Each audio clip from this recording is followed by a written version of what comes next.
Turime stiprų asmeninį profilį, susitvarkėme, susioptimizavome. Kas seka toliau? Toliau, kai turime gerą profilį, norint kurti asmeninį įvaizdį, turime pradėti kurti turinį. Šioje platformoje kitaip niekaip neturėsime gero įvaizdžio. Tai turinys yra sekantis žingsnis ir dabar būtent apie tai.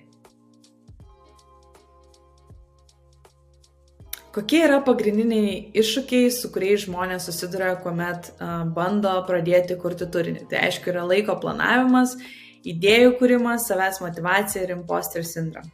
Tai ties laiko planavimu labai geras patarimas būtų toks, jog kiekvieną kartą, kai norite kurti turinį, žiūrėkite į tai kaip į savotišką darbą, kuris yra galbūt linksmesnis, bet savotiškai darbas. Tai ką dažniausiai rekomenduoju, tai pavyzdžiui, sėdėti į savo kalendorių, kokias 30 minučių vieną dieną, kitą ir sekti savo kalendorių ir skirti tą laiką LinkedIn turinio kūrimui, nes kitaip jisai tikrai nepasidaro. Idėjų kūrimas, tai apie tai tikrai turėsiu dar kelias strategijas, kuriomis pasidalinsiu ir idėjų šiais laikais jau yra apstu arba yra apstu šaltinių, iš kur tas idėjas galime pasimti. Ir galų gale savęs motyvacija ir imposter syndrome, tai visi mes bijome, visi mes galvojame, ką kiti pamanys, bet pradėjus šią kelionę, pradėjus kurti turinį, iš tikrųjų pamatai, kiek yra daug žmonių, kurie mąsto panašiai, kiek yra daug žmonių, kurie mėgsta diskutuoti, kurie mėgsta įsitraukti ir šiaip LinkedInas iš savęs yra gan pozityvi platforma, tai reikia to nebijoti ir kartais kas padeda, tai turėti ar tai konsultantą, ar tai žmogų iš LinkedIn, ar tai žmogų iš draugų rato, su kuriuo kartu tiesiog kaip accountability buddies, kaip draugai kursite turinį ir vienas kitą motyvuosite. Čia visai panašiai kaip sportas, kaip ėjimas į sporto klubą. Pirmas dalykas, nuo ko norėčiau pradėti, tai kuomet mes kuriame turinį, yra svarbu atsiminti turinio struktūrą. Dažnai žmonės mini, kad labai yra sunku pradėti, nežino kaip rašyti, nuo ko reikėtų pradėti. Tai pirmas dalykas, labai paprasta struktūra, kurią galite sekti, tai yra, kad jums reikia turėti įvykį ar istoriją, kurią norite pasidalinti, jums reikia žinoti, ką norite papasakoti, ką galbūt išmokote, sužinojote, ar kaip nors paskatinti žmogų veikti ir galų gale pažymėti įmonės ar organizacijas ar žmonės, kurie yra susijęti su tuo įrašu. Tai labai paprastai, čia yra anglų kalba, būtent pavyzdys. Vakar turėjome puikų renginį Švedijoje, pažymime įmonę arba žmonės, tada antras paragrafas, išmokome taip papasakojame, ko mes kaip žmonės ten išmokom, kas yra mūsų auditorijai svarbu. Ir galų gale ačiū tam už labai šiltą sutikimą. Taip. Tai vėlgi pažymime žmonės ir padėkojame. Tai va tokia labai paprasta struktūra, vėlgi taip nebūtina rašyti, bet tai yra tiems, kurie nežinote nuo ko pradėti ir galbūt ieškote kažkokios inspiracijos. Ir kokiagi yra slapta formulė? Slapta formulė, kuri jau nebe tokia slapta, tai yra būtent autentiškumas. Autentiškumas reiškia, kad mes patys kuriame turinį, mes nekopijuojame. Tai yra vertė, nes žmonės dažniausiai grįžta ir skaito ir dar kartą skaito mūsų turinį vien dėl to, kad jis yra vertingas. Taip pat jie juo dalinasi su kitais, jeigu jis tikrai yra vertingas. Tai visą laiką siūlau pagalvoti, aš darau šį pasidalinimą, ar jis dabar bus vertingas kitam žmogui, kuris sugaiš ten 3-2 minutės jį skaitydamas. Žymėjimas, kaip ir minėjau, tai pažymime žmonės ir institucijas, organizacijas, struktūrą.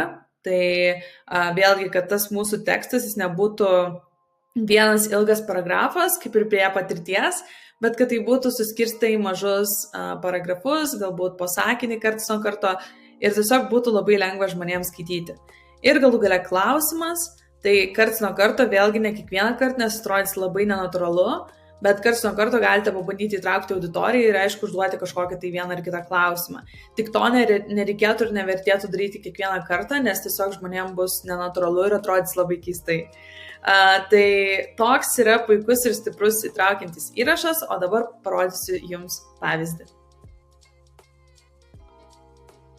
Štai taip atrodo mūsų pavyzdys, tai vėlgi tai yra vienas iš mano įrašų apie būtent skaitytą straipsnį iš Harvard Business Review ir šis įrašas yra autentiškas, nes aš jį pati sukūriau, nekopijavau vertė yra tame, jog aš skaičiau straipsnį ir pasidalinau įdomesnėm įžvalgom, įdomesnė vieta iš straipsnio, kas manau, kad yra aktualu kitiem pardavimų žmonėm.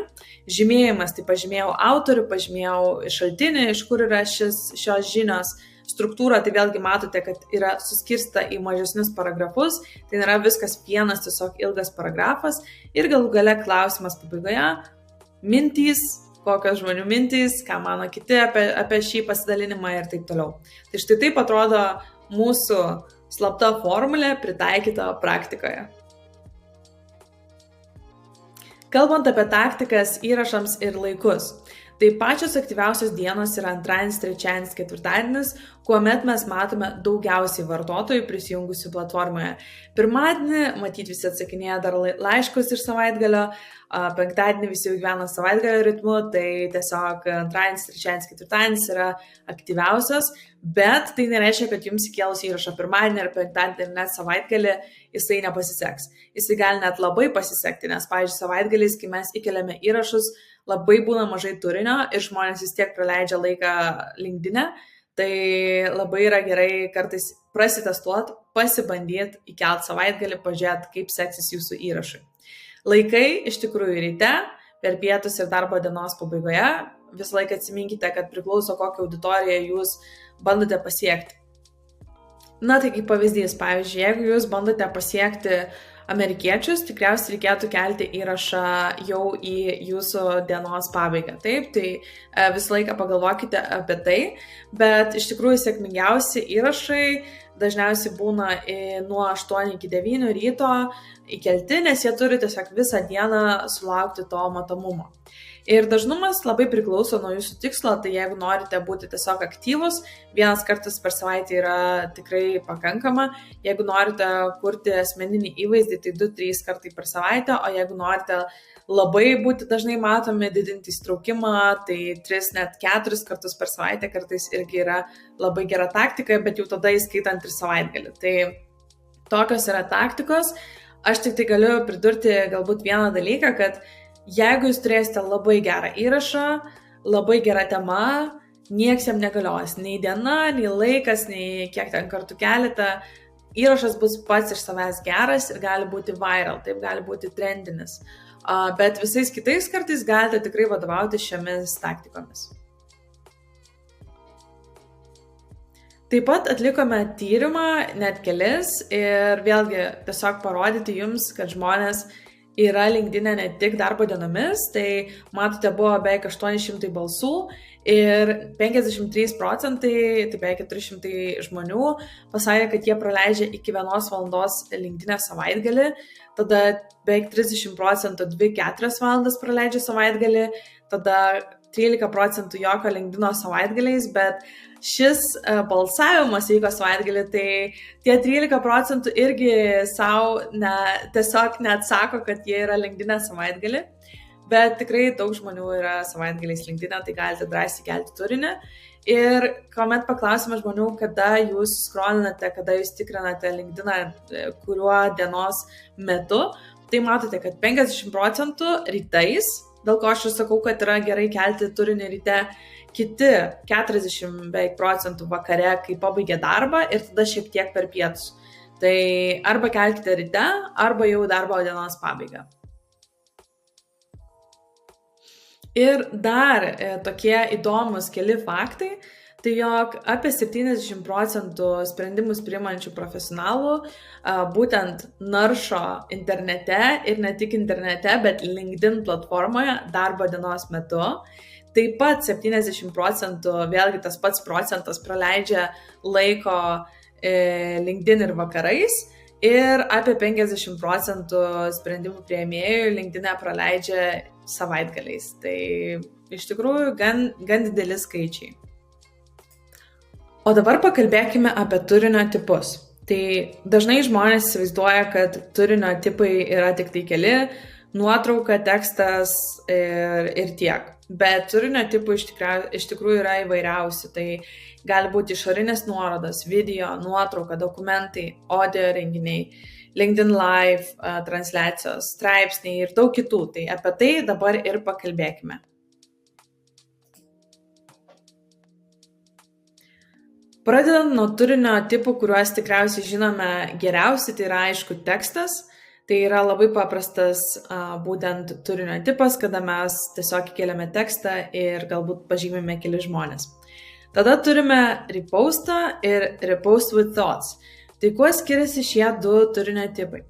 Repost tai reiškia, kad mes dalinamės kažkieno kito sukurto turinio be jokio komentaro ir mes gautus laikus siunčiame jau į pagrindinį tą įrašą. Tai žmogus, kuris padarė įrašą, gauna visus laikus, visus komentarus, visas peržiūras ir mes tiesiog padedam jam gauti daugiau įstraukimo.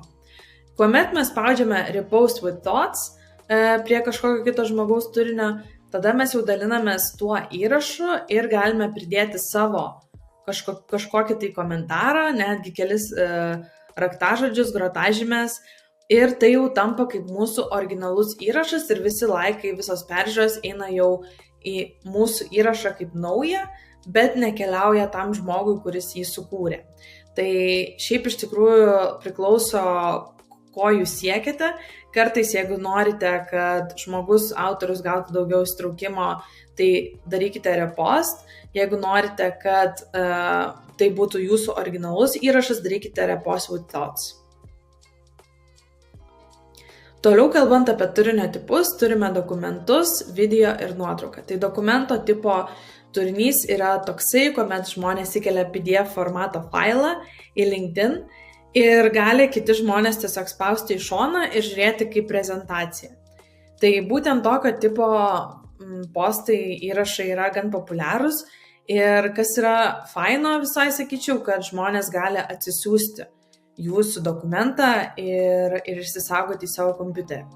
Tada turime video formatą, tai video formatas nėra pats populiariausias, galbūt dar ir dėl to, kad jis nesusilaukia daugiausiai įsitraukimo, bet karts nuo karto tikrai visai gerai yra įkelti ir video formatą. Ir turime nuotrauką, tai yra tiesiog paprastas turinio tipas, kur turime ir tekstą, ir nuotrauką kartu. Toliau turime LinkedIn Live transliacijas, audio renginius ir renginius. Tai LinkedIn Live transliacijos, tai būtent kai žmonės tiesiog per LinkedIn platformą tiesiogiai kelia video ir kalba, toks kaip vos ne podcastų tipo turinys. Ir galima žiūrėti tas transliacijas, galime rašyti komentarus, žmonės gali juos atsakinėti transliacijos metu ir taip toliau.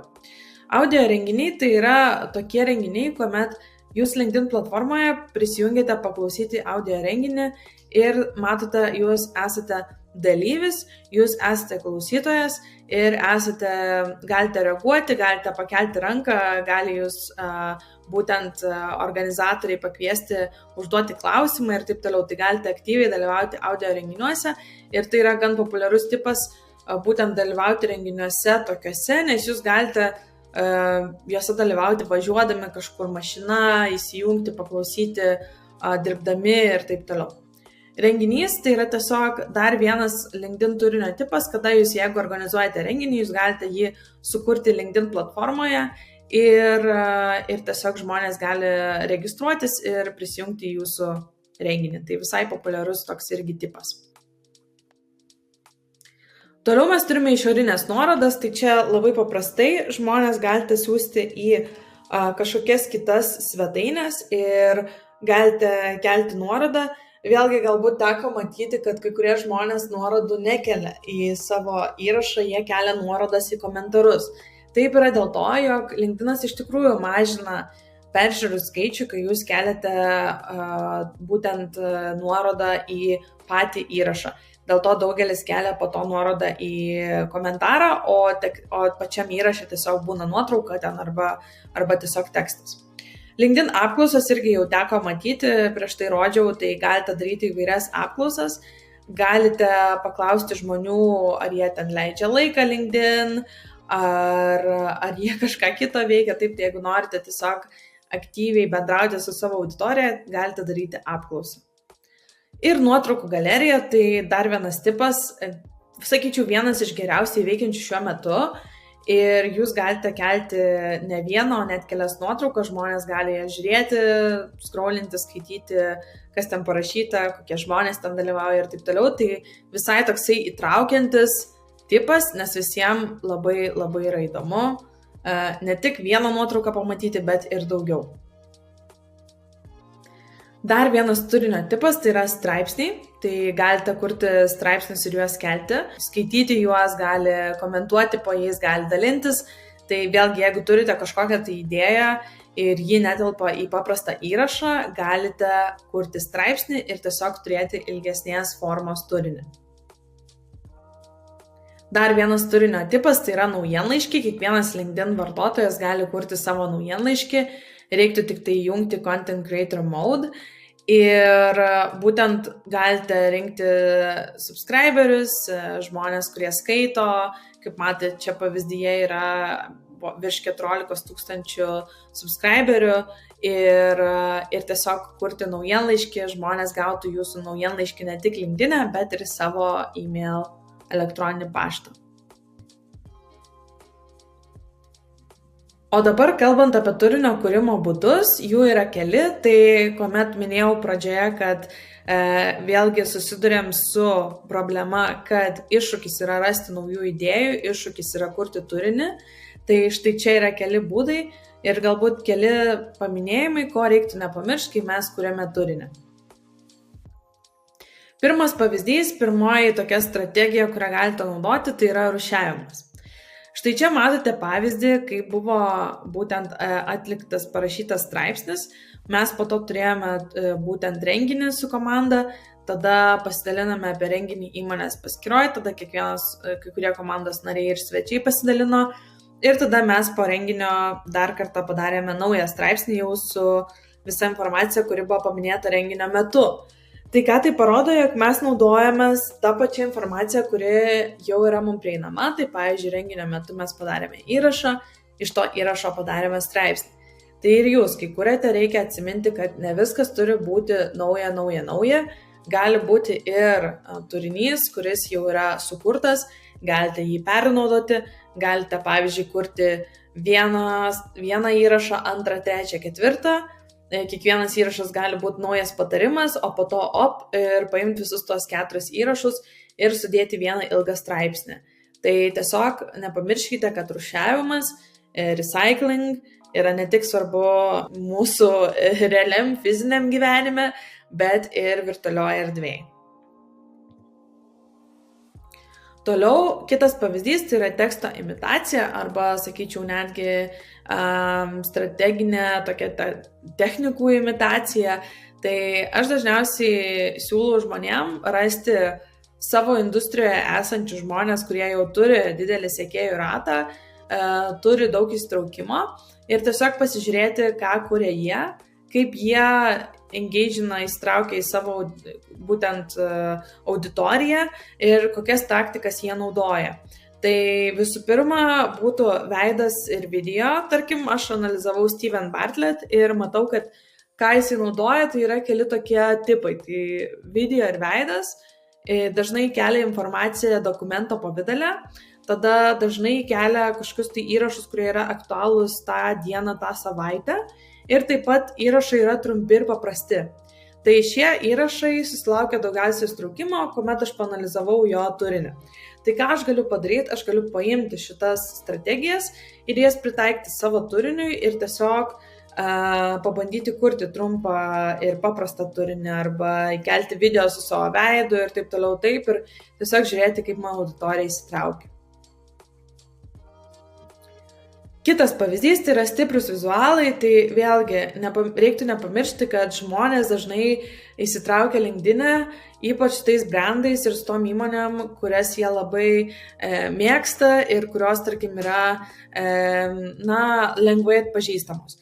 Tai jeigu jūs nusprendėte, tarkim, kurti turinį ir kelti turinį, ir jūsų įmonė, kurioje dirbate, yra puikiai atpažįstama, tai kaip šiuo atveju Nord Security arba, tarkim, galėtų būti Lego arba IKEA ir taip toliau, tai jūs galite kelti turinį, kuris yra ir apipavidalintas jūsų įmonės vizualais, nes vėlgi tada tai sustiprina ryšį, žmonės dažnai tiesiog palaikina, vėliau skaito ir tai pagelbsti ir jūsų asmeniniam įvaizdžiui. Dar vienas pavyzdys, tai jūsų turinys kaip naujienų šaltinis. Nepamirškite, kad labai svarbu, kuriant turinį, pozicionuoti save kaip žmogų, kuris visą laiką žino, kas vyksta industrijoje, į kurio profilį žmonės gali ateiti ir pasiskaityti naujausias žinias, naujienas būtent iš tos industrijos. Tai siūlau labai nepamiršti dalintis industrijos naujienomis, įvairiais trendais ir edukuoti savo auditoriją, kad jie tikrai nepamirštų karts nuo karto pas jūs ateiti, apsilankyti ir patys, netgi jums nepamačius jūsų įrašo, tiesiog patikrinti, ar jau sukūrėte kažką naujo. Ir dar viena strategija, kurią norėčiau parekomenduoti, tai yra Quora. Quora yra kaip dar viena svetainė, kurią galite rasti internete, nuėję į Google. Ir tai yra kaip dar vienas socialinis tinklas. Tik Quoroje, kas yra populiaru, kad žmonės užduoda įvairiausius klausimus ir tada yra kiti žmonės, kurie atsakinėja. Tai kaip pavyzdžiui, čia matote klausimą ir jis turi jau virš 108 atsakymų. Tai ką jūs galite daryti, jeigu visiškai neturite inspiracijos ir idėjų, nueiti į Quora, parašyti raktažodį paieškoje, pasirinkti questions ir pamatyti, kokie yra klausimai dažniausiai užduodami susiję su jūsų industrija. Ir tokiu būdu jūs turėsite pilną klausimų, į kuriuos jūs galite atsakyti su savo turiniu. Tai apie ką vis dėlto rašyti, kuomet mes rašome LinkedIn? Tikrai nėra vienos formulės ir tikrai nėra vieno būdo. Galite rašyti apie profesinę patirtį, perskaitytas knygas, reflektuoti ties industrijos naujienomis, galite dalintis asmeninėmis istorijomis, kolegomis, kažkokiais nutikimais, projektais ir rezultatais. Taip? Svarbiausia, kad viskas būtų vienaip ar kitaip susijęta su jūsų profesinė patirtimi, nes vis tiek mes visi esame profesionalai, dažniausiai dalinamės tokiu turiniu, kuris mus įkvepia ir labiausiai vis tiek veikia mūsų asmeninės istorijos, per mūsų asmeninės patirtis, ką mes patyrėme, galbūt pamatėme kažką savo industrijoje, neteisybę, galbūt kažkokio, gal kaip tik kažką labai gražaus. Ir visa tai, kuomet mes patys reflektuojam ir veikia geriausiai ir susilaukia daugiausiai įsitraukimo.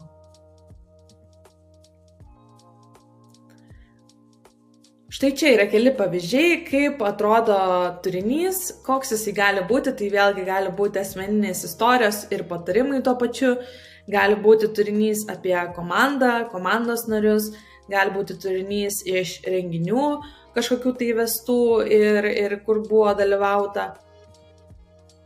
Gali būti turinys, kuris yra kaip apklausa, tai skirtas auditorijai įtraukti, statistika, kaip ir minėjau, kas tikrai labai žmonėms patinka ir žmonės mėgsta dažnai dalintis įvairią statistiką naujienom, tai galite būti tas žmogus, kuris tuo ir pasidalina. Taip pat, aišku, organizacijos naujienos, žinių dalinimasis, taip kažkokių tai straipsnių pavidalu, tendencijos, kaip ir minėjau, tai irgi yra labai aktualu ir jeigu nenorite, tarkim, eiti labai kažkokios tai asmeninės istorijas, tai būtent industrijos naujienos, žinių dalinimasis, tendencijos, tai yra geros temos, tokios gan saugios, kurias jūs galite pasirinkti ir vis tiek būti matomi kaip jūsų industrijos profesionalai. Štai čia yra keli profiliai, kuriuos galite pasižiūrėti, tai Dovilė Zubcovė, tai Julius Jankauskas, Arnas Tuopelis, Luka Lesuskaitė, tai tikrai galite pasižiūrėti jų paskyras ir pasižiūrėti, koks yra jų turinys, kaip jie jį kūrė ir kaip jie įtraukia savo auditoriją, kaip jie ją būrė aplink save ir tiesiog gauti šiokio tokio įkvėpimo.